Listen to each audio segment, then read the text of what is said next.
The August nights are sticky and close. When they lie on their backs, the ceiling of heavy air seems a foot above their faces. A car, loud on the soft tar and loose gravel, slides by. A mile away across the river a police siren bleats, a new sound, more frantic than the old rising and falling cry.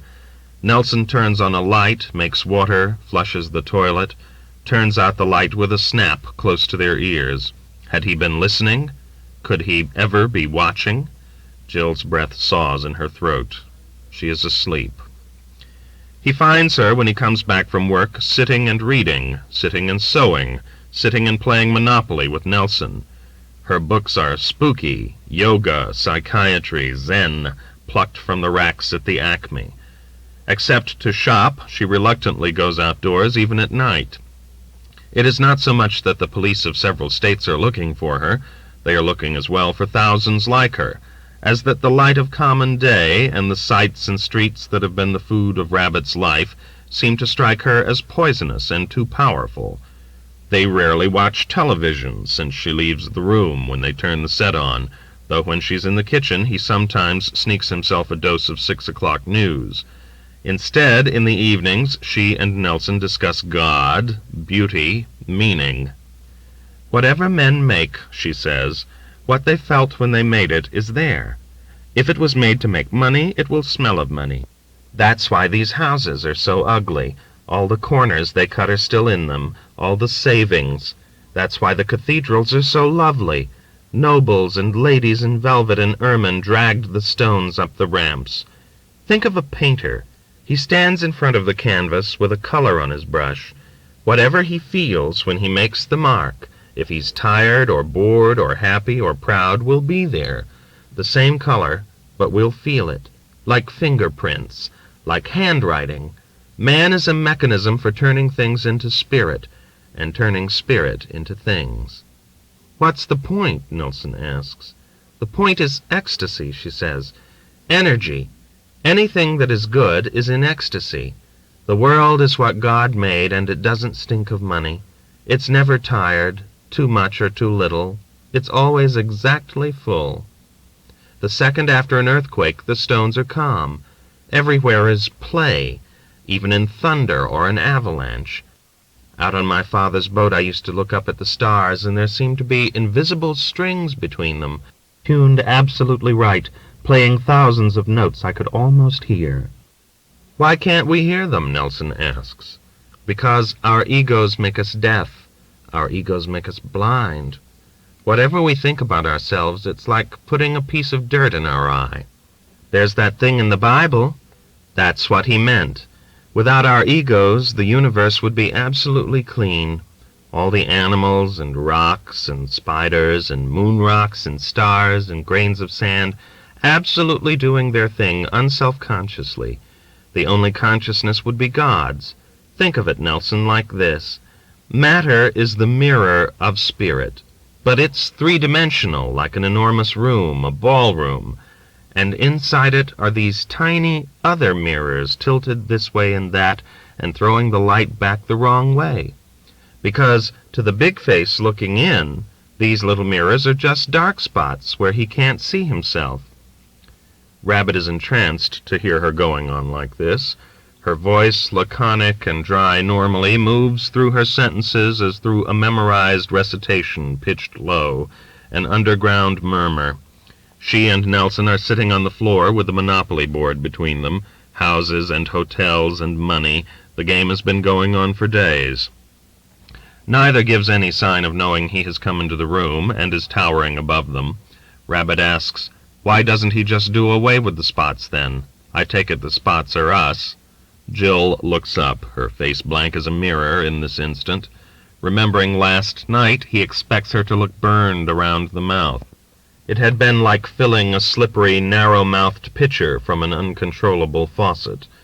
She answers, "I'm not sure he's noticed us yet. The cosmos is so large, and our portion of it so small and recent." "Maybe we'll do the erasing ourselves," Rabbit offers helpfully. He wants to help, to hold his end up. Never too late for education. With Janice and Old Man Springer, you could never have this kind of conversation. There is that death wish, Jill concedes. Nelson will talk only to her. Do you believe in life on other planets? I don't. Why, Nelson, how ungenerous of you. Why not? I don't know. It's silly to say. Say it. I was thinking, if there was life on other planets, they would have killed our moon men when they stepped out of the spaceship, but they didn't, so there isn't. Don't be dumb, Rabbit says. The moon is right down our block. We're talking about life in systems billions of light years away. No, I think the moon was a good test, Jill says. If nobody bothered to defend it, it proves how little God is content with. Miles and miles of gray dust. Nelson says, one guy at school I know says there's people on the moon, but they're smaller than atoms, so even when they grind the rocks up, they won't find them. He says they have whole cities and everything. We breathe them in through our nostrils, and they make us think we see flying saucers. That's what this one guy says. I myself, Rabbit says, still offering, drawing upon an old VAT feature article he set, have some hopes for the inside of Jupiter. It's gas, you know, the surface we see. A couple of 1,000 miles down inside the skin, there might be a mix of chemicals that could support a kind of life, something like fish. It's your Puritan fear of waste makes you want that, Jill tells him. You think the other planets must be used for something, must be farmed. Why? Maybe the planets were put there just to teach men how to count up to 7. Why not just give us 7 toes on each foot? A kid at school, Nelson volunteers, was born with an extra finger. The doctor cut it off, but you can still see where it was. Also, Jill says, astronomy. Without the planets, the night sky would have been one rigid thing, and we would never have guessed at the 3rd dimension. Pretty thoughtful of God, Rabbit says, if we're just some specks in his mirror. Jill waves his point away blithely. He does everything, she says, by the way. Not because it's what he has to do. She can be blithe. After he told her once she ought to go outdoors more, she went out and sunbathed in just her bikini underpants on a blanket beside the barbecue in the view of a dozen other houses. When a neighbor called up to complain, Jill justified herself. My tits are so small I thought they'd think I was a boy. Then after Harry began giving her $30 a week to shop with, she went and redeemed her Porsche from the police. Its garage parking fees had quadrupled the original fine. She gave her address as Vista Crescent and said she was staying the summer with her uncle. It's a nuisance, she told Rabbit, but Nelson ought to have a car around at his age. It's too humiliating not to. Everybody in America has a car except you. So the Porsche came to live by their curb. Its white is dusty, and the passenger side front fender is scraped, and one convertible top snap is broken. Nelson loves it so much he nearly cries, finding it there each morning. He washes it. He reads the manual and rotates the tires. That crystalline week before school begins, Jill takes him for drives out into the country, into the farmland and the mountains of Brewer County. She is teaching him how to drive. Some days they return after Rabbit is home an hour from work. Dad, it was a blast. We drove way up into this mountain that's a hawk refuge, and Jill let me take the wheel on the twisty road coming down, all the way to the highway. Have you ever heard of shifting down? I do it all the time. It's when you go into a lower gear instead of braking. It feels neat. Jill's Porsche has about 5 gears, and you can really zoom around curves because the center of gravity is so low. Rabbit asks Jill, You sure you're handling this right? The kid might kill somebody. I don't want to be sued. He's very competent and responsible. He must get that from you. I used to stay in the driver's seat and let him just steer, but that's more dangerous than giving him control. The mountain was really quite deserted. Except for hawks, Dad. There must be a billion. They sit on all these pine trees waiting for the guys to put out whole carcasses of cows and things. It's really grungy. Well, Rabbit says, hawks gotta live too. That's what I keep telling him, Jill says. God is in the tiger as well as in the lamb. Yeah, God really likes to chew himself up. You know what you are? Jill asks, her eyes the green of a meadow, her hair a fine-spun amber tangle dissolving into window light. A captured idea is fluttering in her head. You are cynical. Just middle-aged. Ideas used to grab me, too. It's not that you get better ideas, the old ones just get tired. After a while, you see that even dollars and cents are just an idea. Finally, the only thing that matters is putting some turds in the toilet bowl once a day. They stay real somehow. Somebody came up to me and said, "I'm God." I'd say, "Show me your badge." Jill dances forward, on fire with some fun and wickedness the day has left in her, and gives him a hug that dances off, a butterfly hug. "I think you're beautiful. Nelson and I both think so. We often talk about it." "You do? That's the only thing you can think of to do, talk about me?" He means to be funny, to keep her mood alive, but her face stops, hovers a second. And Nelson's tells him he has struck something. What they do in that little car. Well, they don't need much space, much contact. Young bodies, the kid's faint mustache, black hairs, her amber mane, the softest flame, bodies not sodden yet like his, at that keen age the merest touch. Their brother-sister shyness, touching hands in the flicker of wet glass at the sink. If she'd offer to give hairy, old, heavy him a blowjob the first night, what wouldn't she do? Bring the kid along? Somebody has to. Why not? Chief question facing these troubled times. Why not? Though he doesn't pursue this guilt he has startled from her, that night he does make her take him squarely, socks it into her, though she offers her mouth and her cunt is so tight it sears. She is frightened when he doesn't lose his hardness. He makes her sit up on him and pulls her easily torn satin hips down, the pelvis bones starved, and she sucks in breath sharply and out of pained astonishment pitched like delight, utters, "You're wombing me." He tried to picture it, a rosy black floor in her somewhere, never knows where he is, in among kidneys, intestines, liver. His fair silver girl with flesh-colored hair and cloudy innards floats upon him, stings him, sucks him up like a cloud, falls, forgives him. Love of her, surprising him, coats him with distaste and confusion, so that he quickly sleeps. Only his first dreams jostled when she gets from bed to go wash, check on Nelson, talk to God, take a pill, whatever else she needs to do to fill the wound where his seared cock was. How sad, how strange.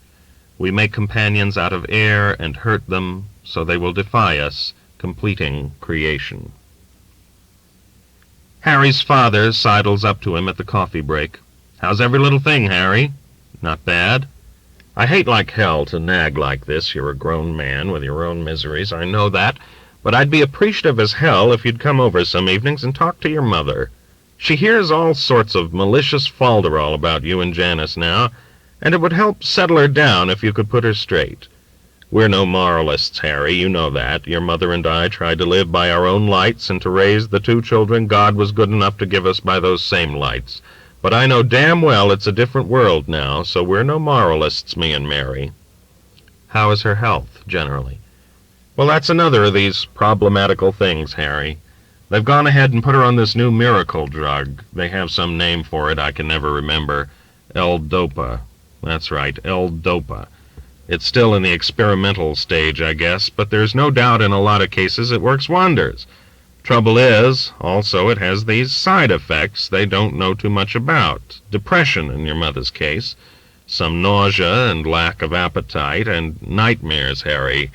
Nightmares that wake her up, and she wakes me up so I can hear her heart beating like a tom-tom. I never heard that before, Harry, another person's heart in the room as clear as footsteps. But that's what these L-Dopa dreams do for her. But there's no doubt her talk comes easier, and her hands don't shake that way they have so much. It's hard to know what's right, Harry. Sometimes you think, let nature take its course, but then you wonder what's nature and what isn't. Another side effect. He draws closer, glancing around and then glancing down as his coffee slops in the paper cup and burns his fingers. I shouldn't mention it, but it tickles me. Your mother says this new stuff she's taking, whatever you call it, makes her feel, how shall I say... He glances around again, then confides to his son, lovey-dovey. Here she is, just turned 65, lying in bed half the day, and gets these impulses so bad she says she can hardly stand it. She says she won't watch television. The commercials make it worse. She says she has to laugh at herself. Now, isn't that a hell of a thing? A good woman like that? I'm sorry to talk your ear off. I live alone with it too much, I suppose. What with Mim on the other side of the country. Christ knows it isn't as if you don't have your problems, too. I don't have any problems, Rabbit tells him. Right now, I'm just holding my breath to when the kid gets back into school. His state of mind's pretty well stabilized, I'd say. One of the reasons, I don't make it over to Mount Judge as often as I should, Mom was pretty rough on Nelson when he was little, and the kid is still scared of her. On the other hand, I don't like to leave him alone in the house with all these robberies and assaults all over the country. They come out into the suburbs and steal anything they can get their hands on. I was just setting an item. Some woman in Pearlie, they stole her vacuum cleaner and 100 feet of garden hose while she was upstairs going to the bathroom. It's these goddamn blacks is what it is. Earl Angstrom lowers his voice so it turns husky, though Buchanan and Farnsworth always take their coffee break outside in the alley with Booney and the other drinkers. I've always called them black, and they call themselves blacks now, and that suits me fine. They can't do a white man's job, except for a few. And take even Buck. He's never made head of makeup, though he's been here the longest. So they have to rob and kill, the ones that can't be pimps and prize fighters. They can't cut the mustard and never could. This country should have taken whosever advice it was, George Washington, if memory serves, one of the founding fathers, and shipped them all back to Africa when we had a chance. This book is continued on cassette number 5, side 1. Rabbit Redux by John Updike, continued. This country should have taken whosever advice it was, George Washington, if memory serves, one of the founding fathers, and shipped 'em all back to Africa when we had a chance. Now Africa wouldn't take 'em. Booze and Cadillacs and white pussy, if you'll pardon my saying so, have spoiled 'em rotten. They're the garbage of the world, Harry. American Negroes are the lowest of the low. Okay. To see his father passionate about anything disagrees with Rabbit. He shifts to the most sobering subject they have between them. Does she mention me much, Mom? The old man licks spittle from his lips, sighs, slumps confidingly lower, glancing down at the cooled, scummed coffee in his hands. All the time, Harry, every minute of the day. They tell her things about you, and she raves against the Springers. Oh, how she carries on about that family, especially the women of it. Apparently, the missus is saying you've taken up with a hippie teenager. That's what drove Janice out of the house in the first place. No, Janice went first. I keep inviting her back. Well, whatever the actualities of the case are, I know you're trying to do the right thing. I'm no moralist, Harry. I know you young people nowadays have more tensions and psychological pressures than a man my age could tolerate. If I'd have had the atomic bomb and these rich kid revolutionaries to worry about, I'd no doubt just have put a shotgun to my head and let the world roll on without me. I'll try to get over. I ought to talk to her, Rabbit says. He looks past his father's shoulder to where the yellow-faced wall clock jumps to within a minute of 11:10, the end of the coffee break. He knows that in all this rolling-on world, his mother is the only person who knows him. He remembers, from the night we touched the moon, the nudge delivered out of her dying, but doesn't want to open himself to her until he understands what is happening inside him enough to protect it. She has something happening to her, death and L-Dopa, and he has something happening to him, Jill. The girl has been living with them 3 weeks and is learning to keep house, and to give him a wry, silent look saying, I know you, when he offers to argue about communism or kids today or any of the other sore spots where he feels rot beginning and black madness creeping in. A little wry green look that began the night he hurt her upwards and touched her womb. His father is more with him than he suspects, for the old man draws still closer and says, One thing it's been on my mind to say, Harry, forgive me talking out of turn, but I hope you're taking all the precautions. Knock up one of these miners, the law takes a very dim view. Also, they say they're dirty as weasels and giving everybody the clap. Absurdly, as the clock ticks the last minute and the end of break bell rasps, the old man claps. In his harsh white after-work shirt, He opens the front door of the apple-green house and hears guitar music from above. Guitar chords slowly plucked and two high, small voices moving through a melody. He is drawn upstairs. In Nelson's room, the two are sitting on the bed, Jill up by the pillows in a yoga position that displays the crotch of her black lace underpants. A guitar is cradled across her thighs. Rabbit has never seen the guitar before. It looks new. The pale wood shines like a woman oiled after a bath. Nelson sits beside Jill in jockey shorts and T-shirt, craning his neck to read from the sheet of music on the bedspread by her ankles. The boy's legs, dangling to the floor, look suddenly sinewy, long, beginning to be shaded with Janice's dark hair. And Rabbit notices that the old posters of Brooks Robinson and Orlando Cepeda and Steve McQueen on a motorcycle have been removed from the boy's walls. Paint has flaked where the Scotch tape was. They are singing, "Must a Man Walk Down?" The delicate thread breaks when he enters, though they must have heard his footsteps on the stairs as warning. The kids being in his underclothes is okay, far from dirty as a weasel. Jill has gotten Nelson to take a shower once a day before his father's homecoming, which she has made, perhaps because her own father came home to Stonington only on Fridays, a ceremony. "Hey, Dad," Nelson says, "this is neat. We're singing harmony." "Where did you get the guitar?" "We hustled." Jill nudges the boy with a bare foot, but not quick enough to halt the remark. Rabbit asks him, "How do you hustle?" "We stood on street corners in Brewer, mostly at Weiser and 7th, but then we moved up to Cameron when a pig car slowed down to look us over. It was a gas, Dad. Jill would stop these people and tell them I was her brother. Our mother was dying of cancer and our father had lit out, and we had a baby brother at home. Sometimes she said a baby sister. Some of the people said we should apply to welfare, but enough gave us $1 or so we finally had the $20 Ollie promised was all he'd charge us for a $44 guitar. And he threw in the music free after Jill talked to him in the back room." "Wasn't that nice of Ollie?" "Harry, it really was. Don't look like that." He says to Nelson, "I wonder what they talked about." "Dad, there was nothing dishonest about it. These people we stopped felt better afterwards for having got us off their conscience. Anyway, Dad, in a society where power was all to the people, money wouldn't exist anyway. You'd just be given what you need." "Well, hell, that's the way your life is now." "Yeah, but I have to beg for everything, don't I? And I never did get a mini bike." "Nelson, get some goddamn clothes on and stay in your room. I want to talk to Jill a second." "If you hurt her, I'll kill you. If you don't shut up, I'll make you live with Mommy and Charlie Stavros." In their bedroom, Rabbit carefully closes the door, and in a soft, shaking voice tells Jill, "You're turning my kid into a beggar and a whore just like yourself."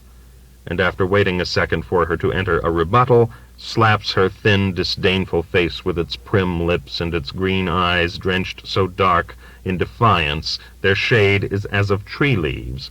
A shuffling, concealing multitude, a microscopic forest he wants to bomb. His slap feels like slapping plastic, stings his fingers, does no good. He slaps her again, gathers the dry flesh of her hair into his hand to hold her face steady, feels cold fury when she buckles and tries to slither away, but after a fist to the side of her neck, lets her drop onto the bed. Still shielding her face, Jill hisses up at him, strangely hisses out of her little inturned teeth, until her first words come. They are calm and superior. "You know why you did that? You just wanted to hurt me, that's why. You just wanted to have that kick. You don't give a shit about me and Nelson hustling. What do you care about who begs and who doesn't, who steals and who doesn't?" A blankness in him answers when she asks, but she goes on. "What have the pig laws ever done for you except screw you into a greasy job and turn you into such a gutless creep you can't even keep your idiotic wife?" He takes her wrist. It is fragile, chalk. He wants to break it, to feel it snap. He wants to hold her absolutely quiet in his arms for the months while it will heal. "Listen, I earn my money $1 at a time, and you're living on it, and if you want to go back bumming off your nigger friends, go. Get out. Leave me and my kid alone." "You creep," she says. "You baby-killing creep. Put another record on," he says, "you sick bitch. You rich kids playing at life make me sick, throwing rocks at the poor dumb cops protecting your daddy's loot.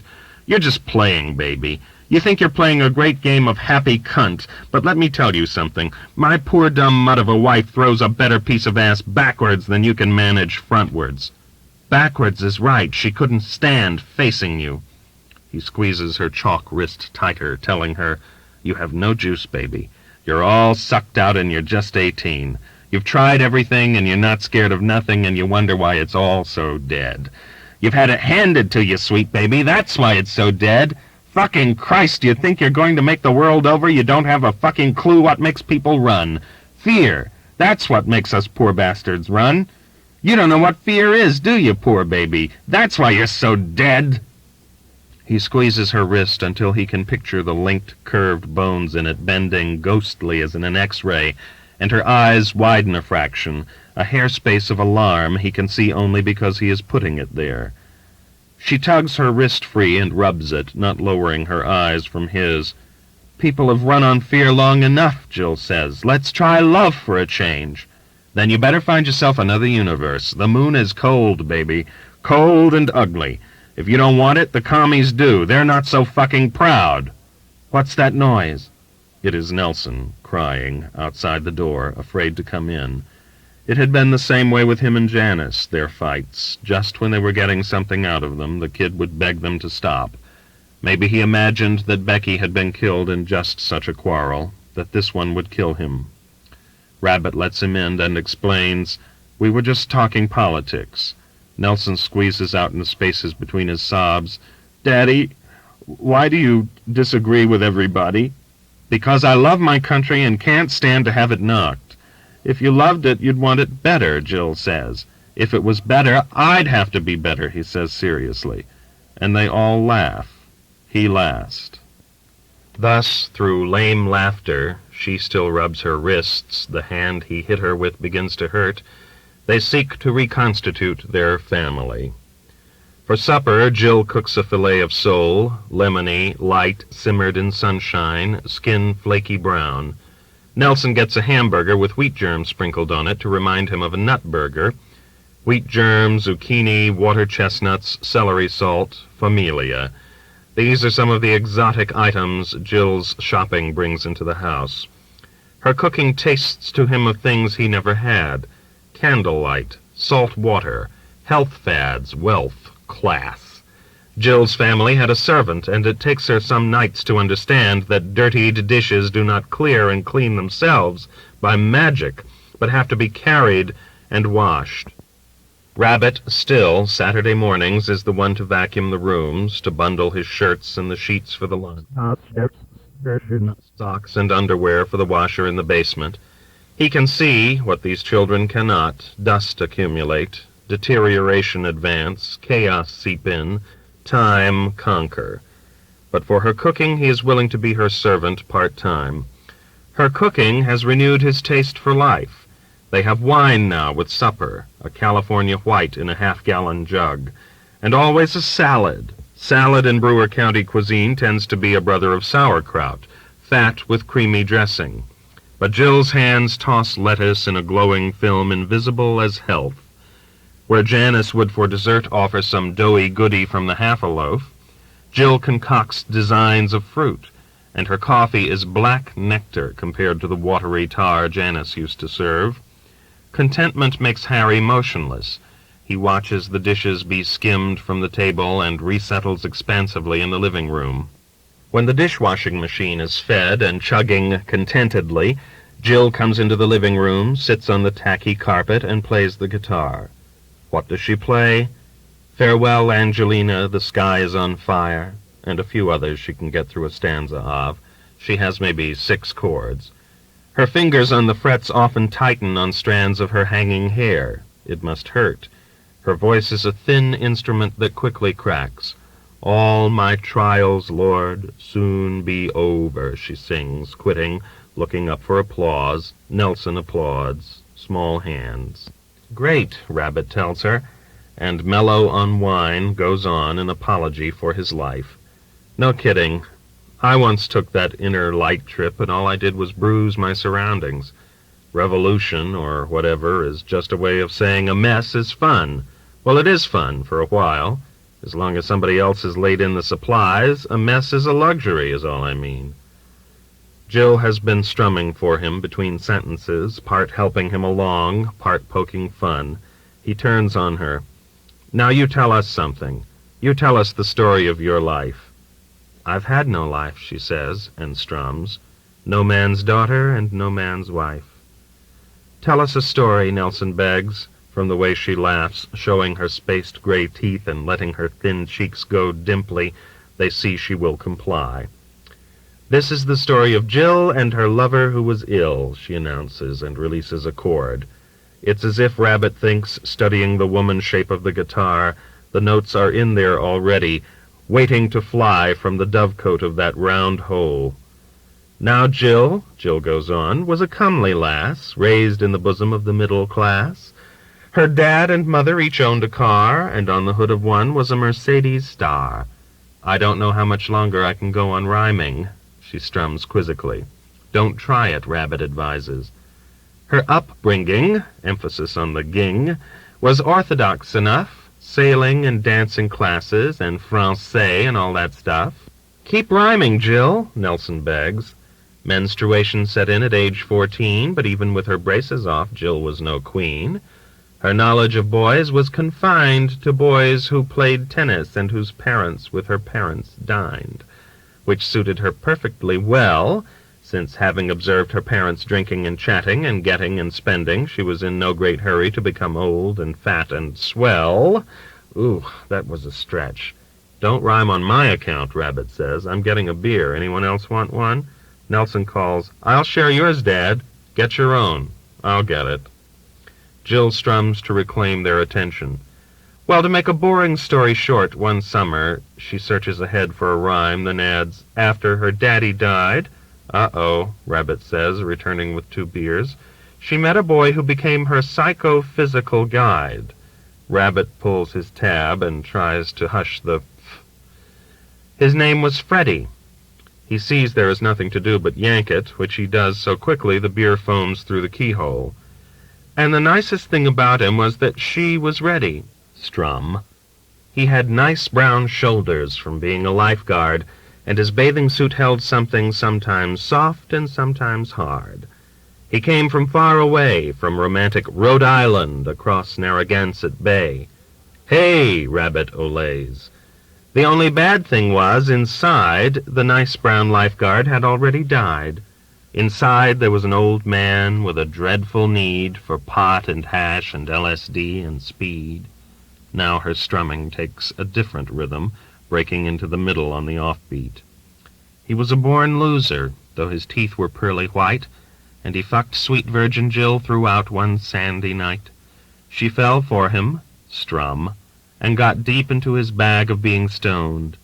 She freaked out nearly every time the bastard telephoned. She went from popping pills to dropping acid then. She halts and leans forward, staring at Nelson so hard the boy softly cries, Yes? He lovingly suggested shooting heroin. Nelson looks as if he will cry, the way his eyes sink in and his chin develops another bump. He looks, Rabbit thinks, like a sulky girl. He can't see much of himself in the boy beyond the small straight nose. The music runs on. Poor Jill got scared. The other kids at school would tell her not to be a self-destructive fool.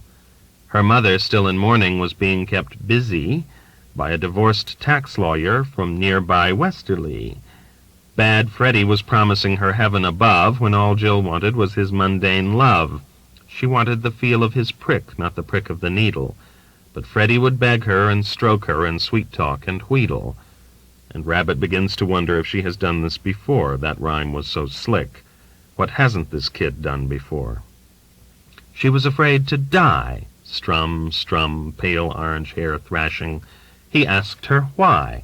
He said the world was rotten and insane. She said she had no cause to complain.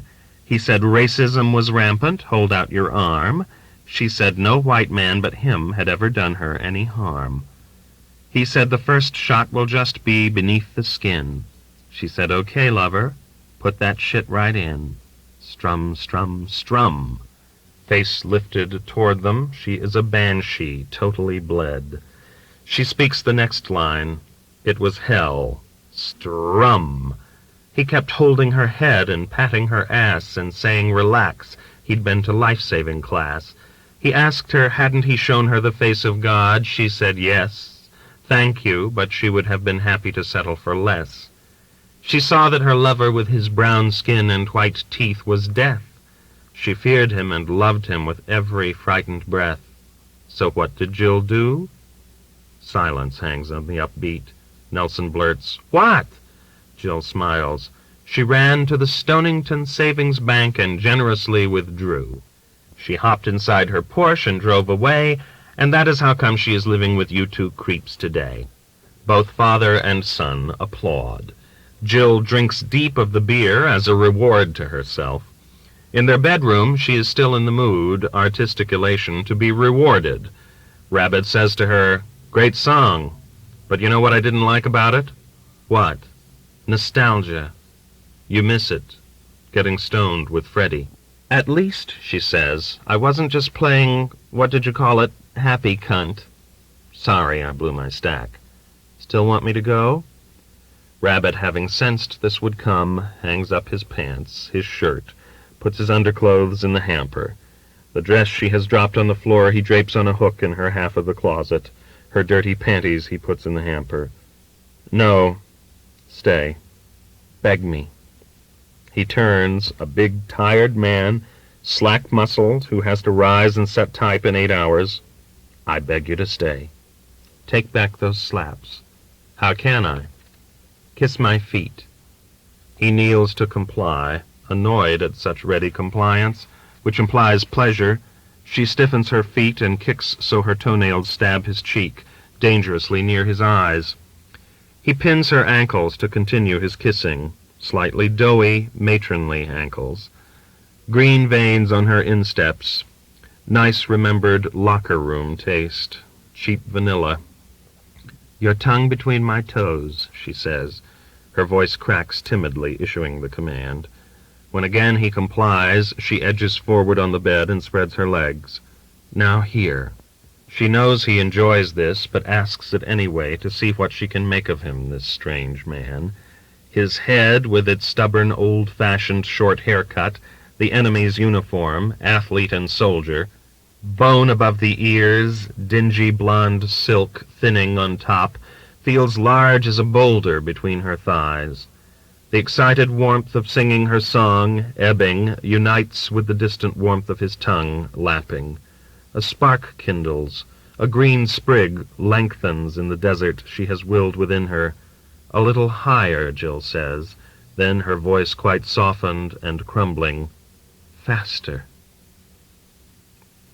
One day after work, as he and his father are walking down Pine Street toward their before-bus drink at the Phoenix Bar, a dapper, thick-set man with sideburns and horn rims intercepts them. "Hey, Angstrom!"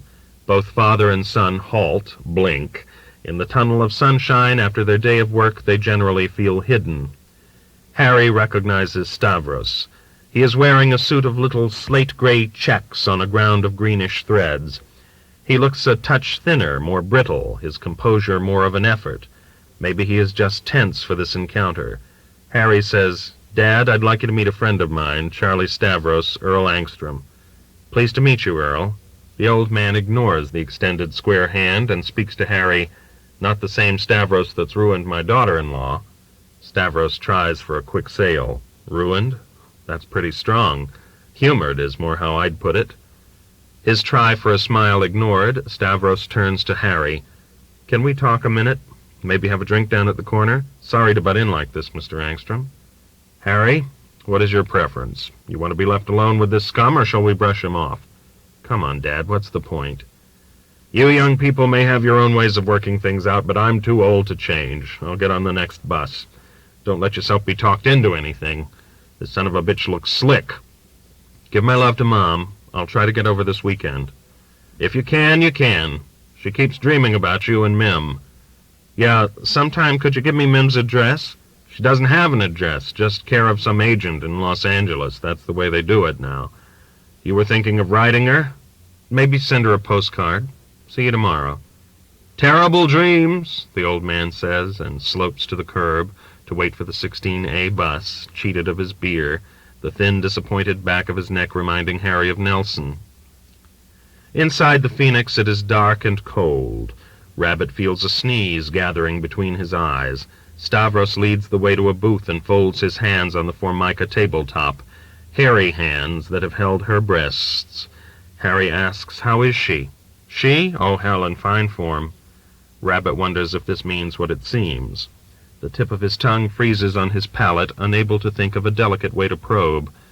He says, "They don't have a waitress in the afternoon. I'll get a daiquiri for myself. What for you?" "Just soda water, lots of ice." "No hooch?" "Never touch it." Stavros clears his throat, smooths back the hair above his sideburns with a flat hand that is nevertheless slightly trembling. He explains, "The medicos tell me it's a no-no." Coming back with their drinks, Rabbit asks, "You sick?" Stavros says, "Nothing new, the same old ticker. Janice must have told you. Heart murmur since I was a kid." What does this guy think? He and Janice sat around discussing him like he was their favorite child? He does remember Janice crying out he couldn't marry, expecting him, Harry, her husband, to sympathize. Oddly, he had. She mentioned something. Rheumatic fever. Thank God they've got those things licked now. Before I was 12, I caught every bug they made. Stavros shrugs. They tell me I can live to be 100 if I take care of the physical plant, you know. He says, "These doctors, there's still a lot they don't know." "I know. They're putting my mother through the ringer right now." Jesus, you ought to hear Janice go on about your mother. Not so enthusiastic, huh? Not so at all. She needs some gripe, though, to keep herself justified. She's all torn up about the kid. She left him with me, and there he stays. In court, you know, you'd lose him. We'd see. Stavros makes a small chopping motion around his glass, full of soda bubbles. Poor Peggy Fasnacht. Rabbit should call her, to indicate a new angle in their conversation. Hell, he says, I can't take him in. I don't have the room. As it is now, I have to send Janice out to the movies or over to her parents when my family visits. You know, I just don't have a mother. I have a grandmother. She's 93, speaking of living forever. Rabbit tries to imagine Stavros's room, which Janice described as full of tinted photographs, and instead imagines Janice nude, tinted, Playmate of the Month, posed on a nappy Greek sofa, nappy mustard color with scrolling arms, her body twisted at the hips just enough to hide her gorgeous big black bush. The crease of the centerfold cuts across her navel, and one hand dangles a rose. The vision makes Rabbit for the first time hostile. He asks Stavros, "How do you see this all coming out?" "That's what I wanted to ask you." Rabbit asks, "She's going sour on you?" "No, Jesus, au contraire. She's bawling me ragged." Rabbit sips, swallows that, probes for another nerve. "She missed the kid? Nelson?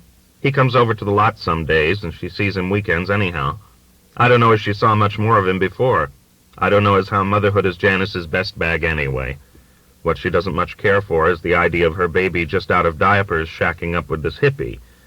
She's not a hippie, especially, unless everybody that age is, and I'm the one shacking up. How is she at it?" "She's bawling me ragged," Rabbit tells him. He is beginning to get Stavros's measure. At first, meeting him on the street so suddenly, he felt toward him like a friend met through Janice's body. Then, first coming into the Phoenix, he felt him as a sick man, a man holding himself together against odds. Now he sees him as a type he never liked, the competitor, the type that sits on the bench doing the loudmouth bit until the coach sends them in with a play or with orders to foul. Brainy, cute, close-set little playmakers. Okay, so Rabbit is competing again.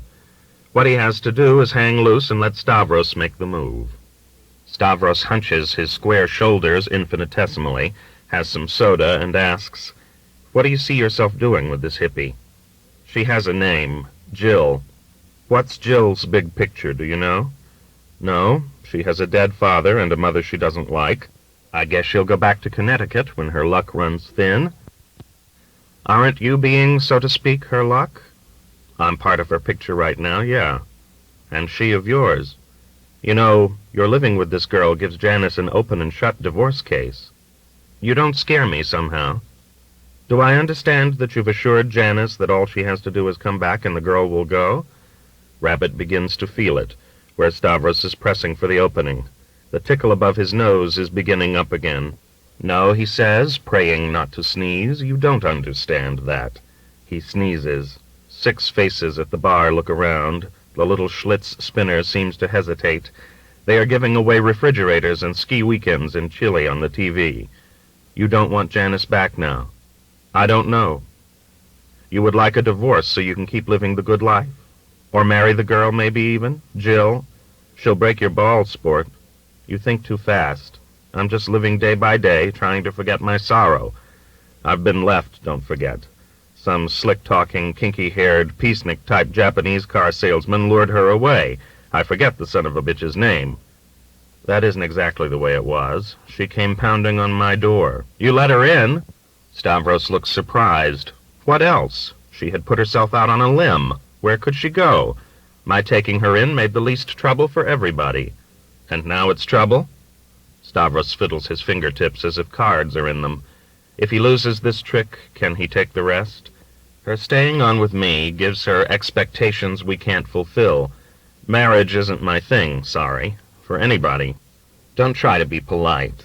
So now you've tried her in all positions and want to ship her back. Poor old Jan. So dumb.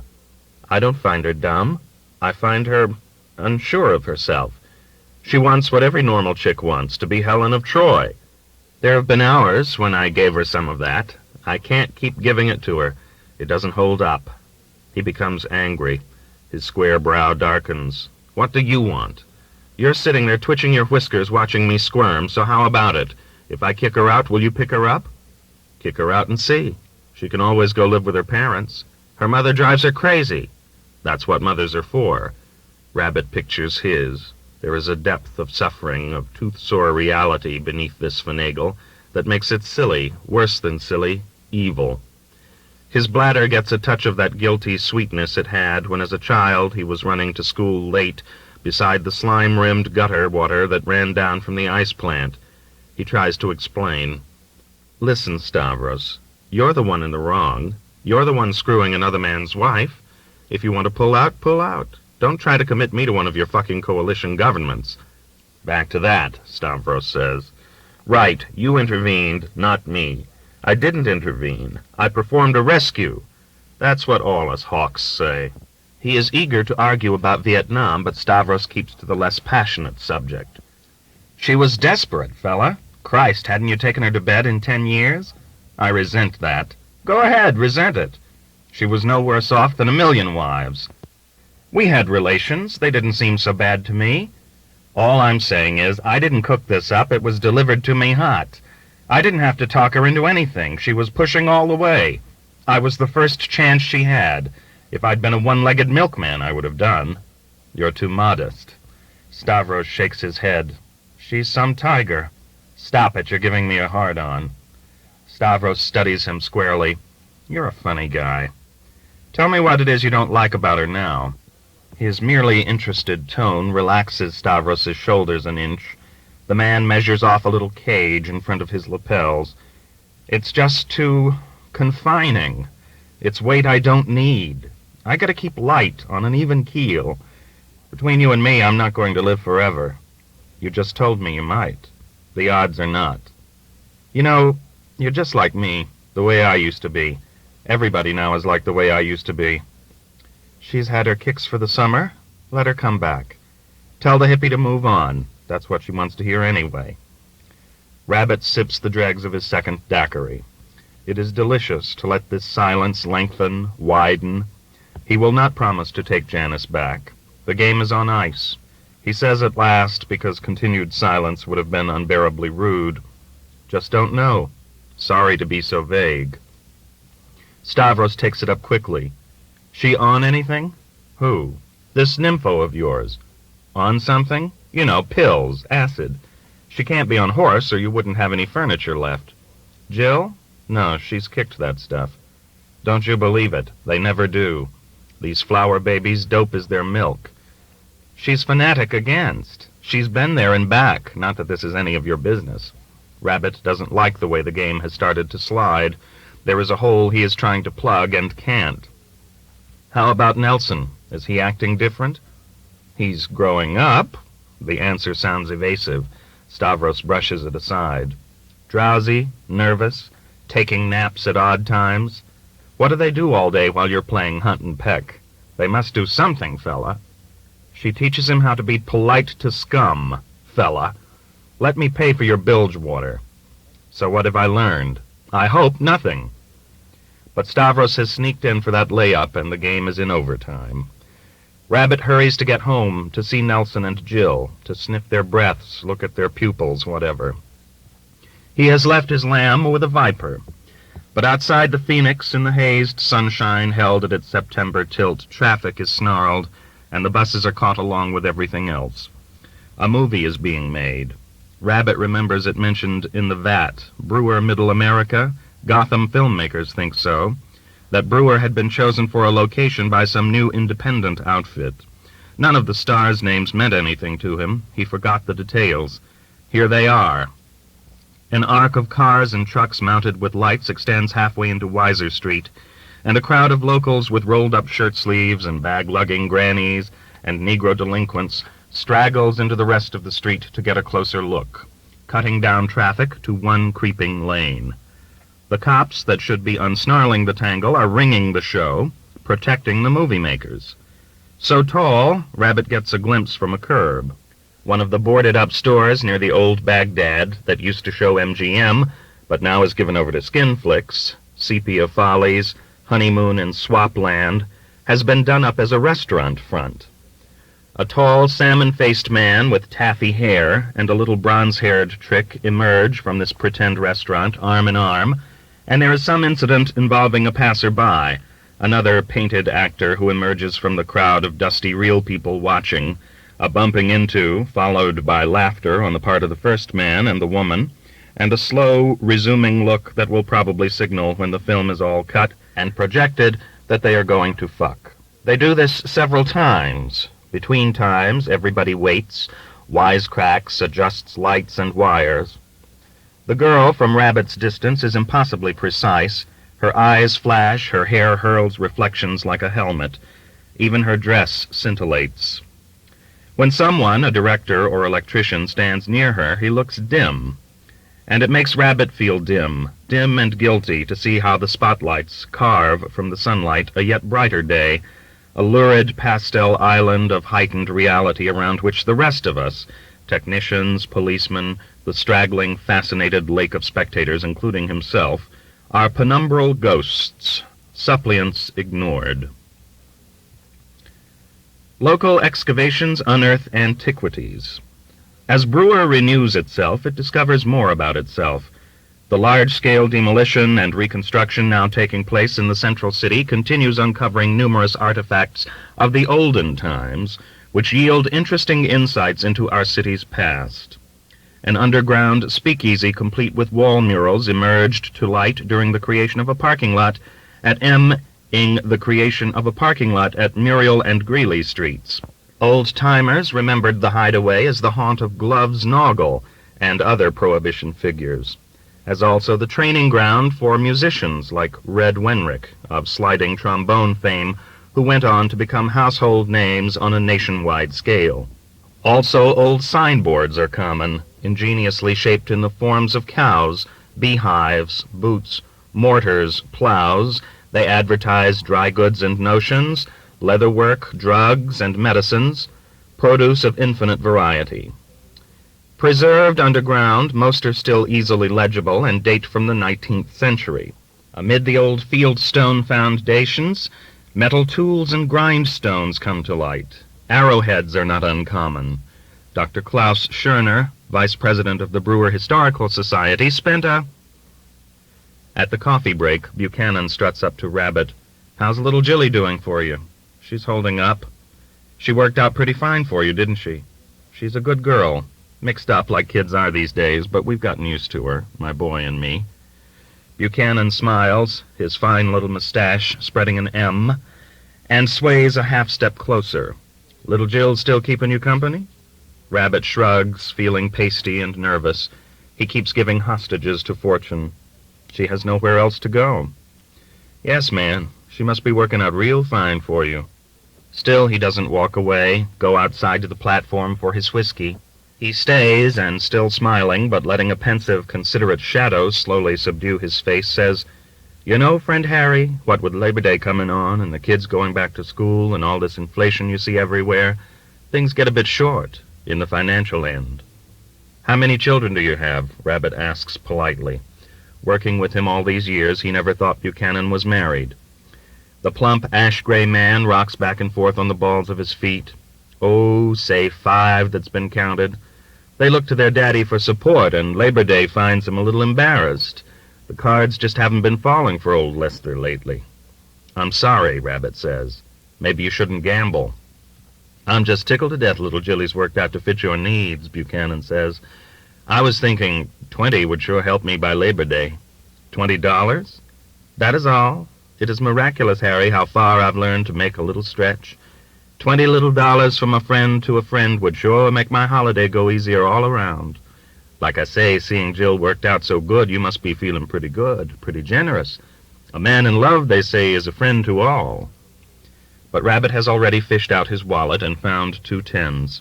"This is just a loan," he says, frightened, knowing he is lying, bothering by that sliding again, that sweet bladder running late to school.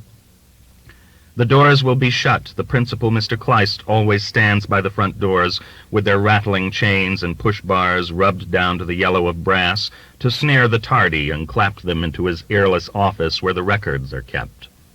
"My children, bless you," Buchanan says, folding the bills away.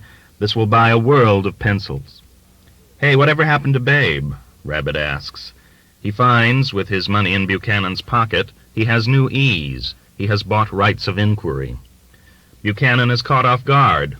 "She's still around. She's still doing her thing, as the young folks say. I wondered, you know, if you'd broken off connections." Because he is short of money, Buchanan studies Rabbit's face to make certain he knows what he is implying. Pimp. He sees he does, and his mustache broadens. "You want to get into that nice babe, is that it? Tired of white meat, want a drumstick? Harry, what would your daddy say?" "I'm just asking how she was. I liked the way she played." "She sure took a shine to you, I know. Come up to Jimbo's sometime. We'll work something out." "She said my knuckles were bad." The bell rasps. Rabbit tries to gauge how soon the next touch will be made, how deep this man is into him. Buchanan sees this, and playfully, jubilantly slaps the palm of the hand Rabbit had extended, thinking of his knuckles. The slap tingles. Skin. Buchanan says, "I like you, man," and walks away. A plum-pudding-colored roll of fat trembles at the back of his neck. Poor diet. Starch. Chitlins. Grits. This book is continued at this point on the other side of this cassette. Buchanan says, "I like you, man," and walks away. A plum-pudding-colored roll of fat trembles at the back of his neck. Poor diet. Starch. Chitlins. Grits. Fascinating hour with the VAT reporter, chatting informally concerning Brewer's easiest days as a trading post with earliest days as a trading post with the Indian tribes along the Running Horse River. He showed us a pint of log huts. He showed us a print of log huts etched when the primitive settlement bore the name of Greenwich, after Greenwich, England, home of the famed observatory. Also in Dr. Kleist's collection were many fascinating photos of Weiser Street when it held a few rude shops and inns. The most famous of these inns was the Goose and Feathers, where George Washington and his retinue tarried one night on their way west to suppress the Whiskey Rebellion in 1720. Suppress the Whiskey Rebellion in 1799. The first iron mine in the vicinity was the well-known Oriole Furnace, 7 miles south of the city. Dr. Kleist owns a collection of original slag and spoke enthusiastically about the methods whereby these early iron makers produced a sufficiently powerful draft in... Payasik comes up behind him. "Angstrom, telephone." Payasik is a small, tired, bald man whose bristling eyebrows increase the look of pressure about his head. as if his forehead is being pressed over his eyes, forming long horizontal folds. "You might tell the party after this that you have a home number." "Sorry, Ed, it's probably my crazy wife." "Could you get her to be crazy on your private time?" Crossing from his machine to the relative quiet of the frosted glass walls is like ascending through supportive water to the sudden vacuum of air. Instantly he begins to struggle. "Janice, for Christ's sake, I told you not to call me here. Call me at home." "I don't want to talk to your little answering service. Just the thought of her voice makes me go cold all over." Nelson usually answers the phone. She never answers it. "I don't want to hear her or see her or hear about her. I can't describe to you, Harry, the disgust I feel at just the thought of that person." "Have you been on the bottle again? You sound screwed up." "I am sober and sane, and satisfied, thank you. I want to know what you're doing about Nelson's back-to-school clothes. You realize he's grown 3 inches this summer and nothing will fit." "Did he? That's terrific. Maybe he won't be such a shrimp after all." "He will be as big as my father, and my father is no shrimp." "Sorry, I always thought he was." "Do you want me to hang up right now? Is that what you want?" "No, I just want you to call me someplace else than at work." She hangs up. He waits in Payassik's wooden swivel chair, looking at the calendar, which hasn't been turned yet, though this is September, and the August calendar girl, who is holding 2 ice cream cones so the scoops cover just where her nipples would be, 1 strawberry and 1 chocolate. "More than enough," being the caption, until the phone rings. "What were we saying?" he asks. "I must take Nelson shopping for school clothes." "Okay, come around and pick him up any time. Set a day." "I will not come near that house, Harry, as long as that girl is in it. I won't even go near Penn Villas. I'm sorry, it's an absolute physical revulsion." "Maybe you're pregnant if you're so queasy. Have you and Chaz been taking precautions?" "Harry, I don't know you anymore. I said to Charlie, I can't believe I lived 12 years with that man. It's as if it never happened." 13. Nelson is 13. She begins to cry. "You never forgave me for that, did you?" I did. Relax. I'll send Nelson over to your love nest to go shopping. Name the day." "Send him to the lot Saturday morning. I don't like him coming to the apartment. It seems too terrible when he leaves." "Does it have to be Saturday? There was some talk of Jill driving us both down to Valley Forge. The kid and I've never seen it." "Are you poking fun of me? Why do you think this is all so funny, Harry? This is life." "I'm not. We were. Seriously." "Well, tell her you can't. You two send Nelson over and stay in bed. Only send him with some money. I don't see why I should pay for his clothes. Buy everything at Kroll's and charge it." "Kroll's has gone terribly downhill. You know it has. There's a nice little new shop now up near Pearly, past that submarine place that used to be Chinese. Open another charge account. Tell him you're Springer Motors and offer a Toyota for security." "Harry, you mustn't be so hostile. You sent me off myself. You said that night, I'll never forget it, it was the shock of my life. See him if you want to, just so I don't have to see the bastard. Those were your words." "Hey, that reminds me, I did see him the other day." "Who?" "Chaz, your dark and swarthy lover." "How?" "He ambushed me after work, waiting in the alley with a dagger." "Oog," I said, "you got me, you commie rat." "What did he want?" "Oh, to talk about you." "What about me?" "Harry, are you lying? I can't tell any more. What about me?" "Whether or not you were happy." She makes no comeback, so he goes on, "We concluded you were." "Right," Janice says, and hangs up. The days before the Bessemer furnace. Old faded photographs of Weiser Street show a prosperous-appearing avenue of tasteful low-brick buildings with horse-drawn trolley tracks, with horse-drawn trolley, YYFFF, etoin, shrewdlu, CMFWPVBGKQJET. He asks her, "What did you and the kid do today?" "Oh, nothing much. Hung around the house in the morning, took a drive in the afternoon." "Where to?" "Up to Mount Judge." "The town?" "The mountain. We had a Coke in the Pinnacle Hotel and watched a softball game in the park for a while." "Tell me the truth. Do you have the kid smoking pot?" "Whatever gave you that idea?" "He's awfully fascinated with you, and I figure it's either pot or sex. Or the car, or the fact that I treat him like a human being instead of a failed little athlete because he's not 6'6". Nelson is a very intelligent, sensitive child who is very upset by his mother leaving. I know he's intelligent, thanks. I've known the kid for years. Harry, do you want me to leave? Is that it? I will if that's what you want. I could go back to Babe, except she's having a rough time. What kind of rough time? She's been busted for possession. The pigs came into the Jimbo the other night and took about 10 away, including her and Skeeter. She says they asked for a bigger payoff and the owner balked. The owner is white, by the way. So you're still in touch with that crowd. You don't want me to be? Suit yourself. It's your life to fuck up. Somebody's been bugging you, haven't they? Several people. Do whatever you want to with me, Harry. I can't be anything in your real life. She is standing before him in the living room in her cut-off jeans and peasant blouse, her hands held at her sides, slightly lifted and open, like a servant waiting for a tray. Her fingers are red from washing his dishes. Moved to gallantry, he confesses, I need your sweet mouth and your pearly ass. I think they're beginning to bore you. He reads this in reverse. He bores her, always did. He attacks. Okay, what about sex, with you and the kid? She looks away. She has a long nose and long chin, and that dry moth mouth that he feels, seeing it in repose when she is not watching him, as absent-mindedly disdainful, as above him and wanting to flutter still higher.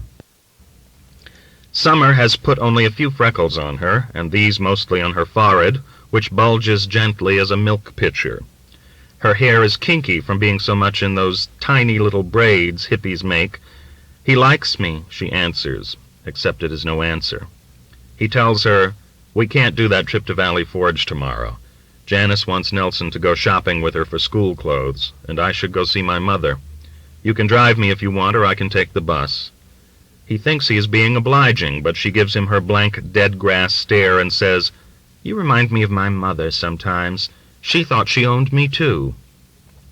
Saturday morning she is gone, but her clothes still hang like rags in the closet. Downstairs, on the kitchen table, lies a note in green magic marker. Out all day, will drop Nelson at the lot. Peace sign, heart, X, J.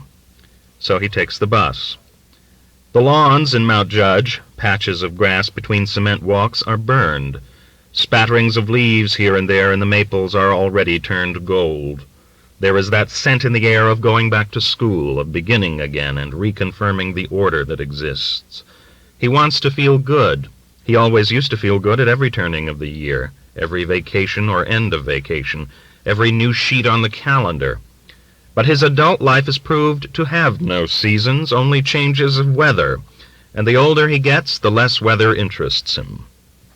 How can the planet keep turning and not get so bored it explodes? The house next to his old house still has the for sale sign up. He tries his front door, but it is locked. He rings, and after a prolonged shuffle and rumble within, Pop comes to the door. Rabbit asks, what's this locked door business? Sorry, Harry, there have been so many burglaries in town lately. We had no idea you were coming. Didn't I promise? You've promised before. Not that your mother and I can blame you. We know your life is difficult these days. It's not so difficult. In some ways it's easier. She upstairs? Pop nods. She's rarely down anymore. I thought this new stuff was working. It does in a way, but she's so depressed she lacks the will. 9/10 of life is will, my father used to say it. And the longer I live, the more I see how right he was. The disinfected scent of the house is still oppressive. But Harry goes up the stairs 2 at a time. Jill's disappearance has left him vigorous with anger. He bursts into the sick room, saying, Mom, tell me your dreams. She has lost weight. The bones have shed all but the minimum connective tissue. Her face is strained over the bones with an expression of far-seeing, expectant sweetness. Her voice emerges from this apparition more strongly than before, with less hesitation between words. I'm tormented something cruel at night, Harry. Did Earl tell you? He mentioned bad dreams. Yes, bad, but not so bad as not being able to sleep at all. I know this room so well now, every object. At night, even that innocent old bureau and that poor shapeless armchair, they what? He sits on the bed to take her hand, and fears the swaying under his weight will jostle and break her bones. She says, "They want to suffocate me." Those things do? All things do. They crowd in the queerest way, these simple, homely bits of furniture I've lived with all my life. Dad's asleep in the next room. I can hear him snore. No cars go by. It's just me and the street lamp. It's like being underwater. I count the seconds I have breath left for. I figure I can go 40, 30, then it gets down to 10. I don't know breathing was affected by this. It isn't. It's all my mind. The things I have in my mind, Hassie. It reminds me of when they clean out a drain. All that hair and sludge mixed up with a rubber comb somebody went and dropped down years ago. 60 years ago in my case. You don't feel that about your life, do you? I think you did a good job. A good job at what? We don't even know what we're trying to do, is the humor of it. Have a few laughs, he offers. Have a few babies. She takes him up on that. I keep dreaming about you and Mim, always together, when you haven't been together since you got out of school. What do Mim and I do in these dreams? You look up at me. Sometimes you want to be fed and I can't find the food. Once I remember looking into the icebox and a man was in it, frozen. A man I never knew, just one. Of those total strangers dreams have. Or else the stove won't light. Or I can't locate where Earl put the food when he came home from shopping. I know he put it somewhere. Silly things. But they become so important. I wake up screaming at Earl. Do Mim and Di say anything? No.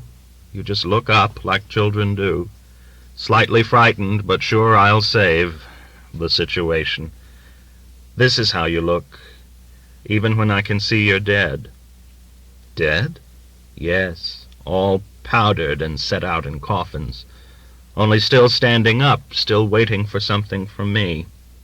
You've died because I couldn't get the food on the table. A strange thing about these dreams, come to think of it. Though you look up at me from a child's height, you look the way you do now. Mim all full of lipstick with one of those shiny mini-skirts and boots zippered up to her knee. Is that how she looks now? Yes. She sent us a publicity picture. Publicity for what? Oh, you know, for herself. You know how they do things now. I didn't understand it myself. It's on the bureau.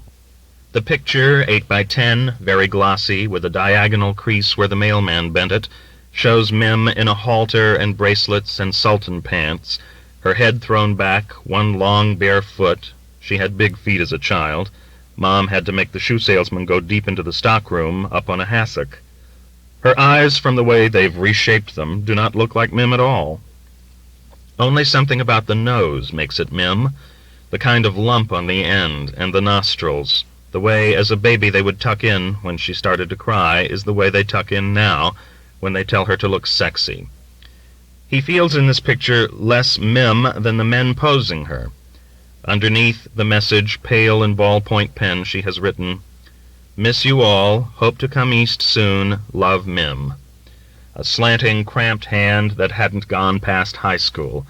Jill's message had been written in splashy, upright private school semi-printing, confident as a poster. Mim never had that. Rabbit asks, "How old is Mim now?" Mom says, "You don't want to hear about my dreams?" "Sure I do." He figures it. Born when he was 6, Mim would be 30 now. She wasn't going anywhere, not even in harem costume. What you haven't done by 30, you're not likely to do. What you have done, you'll do lots more. He says to his mother, "Tell me the worst one." The house next door has been sold to some people who want to put up an apartment building. The Scranton pair have gone into partnership with them, and then these 2 walls go up, so the house doesn't get any light at all, and I'm in a hole looking up, and dirt starts to come down on me, cola cans and cereal boxes, and then I wake up and know I can't breathe. He tells her Mount Judge isn't zoned for high-rise. She doesn't laugh. Her eyes are wide now, fastened on that other half of her life, the night half, the nightmare half, that now is rising like water in a bad cellar and is going to engulf her, proving that it was the real half all along, that daylight was an illusion, a cheat. "No," she says, "that's not the worst. The worst is Earl and I go to the hospital for tests. All around us are tables the size of our kitchen table, only instead of set for meals, each has a kind of puddle on it, a red puddle mixed up with crumpled bed sheets, so they're shaped like children's sandcastles, and connected with tubes to machines with, like, television patterns on them. And then it dawns on me, these are each people. And Earl keeps saying, so proud and pleased he's brainless, the government is paying for it all. The government is paying for it. And he shows me the paper you and Mim signed to make me one of, you know, them, those puddles. That's not a dream, her son says. That's how it is. And she sits up straighter on the pillows, stiff, scolding. Her mouth gets that unforgiving downward sag he used to fear more than anything, more than vampires, more than polio, more than thunder or God or being late for school. "I'm ashamed of you," she says. "I never thought I'd hear a son of mine so bitter." "It was a joke, Mom." "Who has so much to be grateful for?" she goes on implacably. "For what? For exactly what?" "For Janice's leaving you, for one thing. She was always a damp wash rag." "And what about Nelson, huh? What happens to him now?" This is her falsity, that she forgets what time creates. She still sees the world with its original four corners, her and Pop and him and Mim sitting at the kitchen table. Her tyrant love would freeze the world. Mom says, "Nelson isn't my child. You're my child." "Well, he exists anyway, and I have to worry about him. You just can't dismiss Janice like that." "She's dismissed you." "Not really. She calls me up at work all the time. Stavros wants her to come back." "Don't you let her. She'll smother you, Harry." "What choices do I have?" "Run. Leave Brewer. I never knew why you came back. There's nothing here any more. Everybody knows it.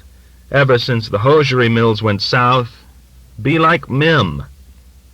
"I don't have what Mim has to sell. Anyway, she's breaking Pop's heart whoring around." "He wants it that way. Your father has always been looking for excuses to put on a long face. Well, he has me now, and I satisfy him. Let the dead bury the dead. Don't say no to life, Hassie. Bitterness never helps. I'd rather have a postcard from you happy than see you sitting there like a lump." Always these demands and impossible expectations, these harsh dreams. "Hassie, do you ever pray?" "Mostly on buses." "Pray for rebirth. Pray for your own rebirth." His cheeks flame. He bows his head. He feels she is asking him to kill Janice, to kill Nelson. Freedom means murder. Rebirth means death. A lump he silently resists, and she looks aside with the corner of her mouth worse bent. She is still trying to call him forth from her womb. Can't she see he is an old man, an old lump whose only use is to stay in place to keep the lumps on top of him from tumbling? Pop comes upstairs and tunes in the Phillies game on television. "They're a much sounder team without that Allen," he says. "He was a bad egg, Harry. I say that without prejudice. Bad eggs come in all colors." After a few innings, Rabbit leaves. "Can't you stay for at least the game, Harry? I believe there's some beer still in the refrigerator. I was going to go down to the kitchen anyway to make Mother some tea." "Let him go, Earl." To protect the electrical wires, a lot of the maples along Jackson Road have been mutilated, the center of their crowns cut out. Rabbit hadn't noticed this before, or the new sidewalk squares where they have taken away the little surface gutters that used to trip you roller skating. He had been roller skating when Kenny Leggett, an older boy from across the street who later became a 5-minute miler, a county conference marvel, but that was later. This day he was just a bigger boy who had hit Rabbit with an icy snowball that winter. Could have taken out an eye if it had hit higher. This day he just tossed a